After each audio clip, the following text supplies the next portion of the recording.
हमारे यहाँ देखिए मंगनियों पर कितना पैसा खर्च होता है, शादियों पर कितना पैसा खर्च होता है। बारातें आ रही हैं, मंगनी की बारात है जी, लड़की वाले आ रहे हैं देखने, आज ही वो मंगनी करने आ रहे हैं, गाड़ी भर के आ रही है। लड़के वाले आ रहे जी मंगनी करने के लिए जी, आज वो अंगूठी पहनाएंगे, अच्छा जी गाड़ी भर के आ रही है। फिर शादी के मौका पर जो लंबी चौड़ी बारात, 300 आदमी बारात पे आया, 400 आदमी बारात पे आया, लड़की के बाप ने जो है कर्ज उठाकर जो है वो उसका इंतजाम किया। ये बेहूदगी है खामद वालों की तरफ से।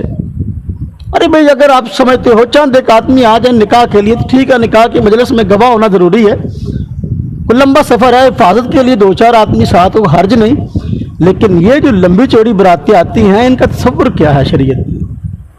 फिर अब जुल्म ये है, जुल्म पहले होता था लड़के वाले बारात लेके आए जी 50 आदमी, 60-70 आदमी, अब अगले दिन वलीमा होता है तो लड़की वाले जो है 50-50, 60-60 इकट्ठे होकर वो वलीमे पे जाते हैं। ये उससे बड़ी मुसीबत खड़ी हो गई है। यानी अगर वो बारात लेकर आए हैं और गाड़ी भर कर आए हैं तो दूसरे दिन लड़की वालों ने गाड़ी भर के जाना है वलीमा खाने के लिए। खानदान का कोई आदमी रहे ना, छोटा मोटा दरमियाना, ये सारे के सारे इकट्ठे होकर गाड़ी भर के जो है ना जाए तो इनकी नाक कट जाती है। निभाव इसलिए नहीं हो रहे। फिर लड़ाइयाँ होती हैं, उसने खाना अच्छा नहीं पकाया, उसने अच्छा पकाया, उसने हमारे मेहमानों को अच्छा नहीं संभाला होगा, उसने नहीं संभाला। हाँ जी, इस पे फिर जो है ना नोक झोंक शादी से ही, बल्कि मंगनी से शुरू होती है, मंगनी से शुरू होता है काम। फिर निकाह तक इतनी गलत फहमियाँ फैल चुकी होती है, निकाह तक, मंगनी से लेकर निकाह तक का जो अरसा है, रस्म और रिवाज की वजह से और अपनी नाक को बचाने की गरज से जो काम होते हैं कि निकाह जो है जब हो रहा होता है तो 90% गलत फहमियाँ फैल चुकी होती हैं, तलाक तक नौबत निकाह के वक्त तक ही रुश्ती से पहले पहले पहुंच चुकी होती है। अब गुब्बारा फटने के करीब होता है, उधर निकाह होता है तो 8 दिन नहीं गुजरते तलाक हो जाती है।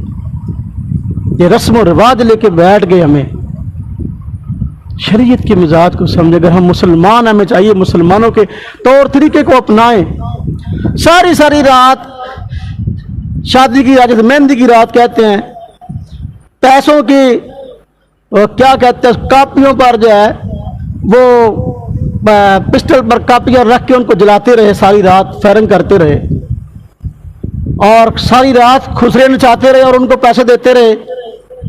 अब जब बेचारी बच्ची घर में आई है, बहू घर में आई है, अब उससे साबुन में भी लड़ाई हो रही है। साबुन बड़ा इस्तेमाल कर दी, रोज दिहाड़ी साबुन ले आने फिर मुका दी। पैसों की कापियां जो है वो सारी रात जलाता रहा, जरूरत की चीज साबुन तेल है, उस पर लड़ाई शुरू हो गई। निभाव इसलिए नहीं हो रहे, शरीयत के मिजाज को, शरीयत को, दीन को हम नहीं समझ रहे।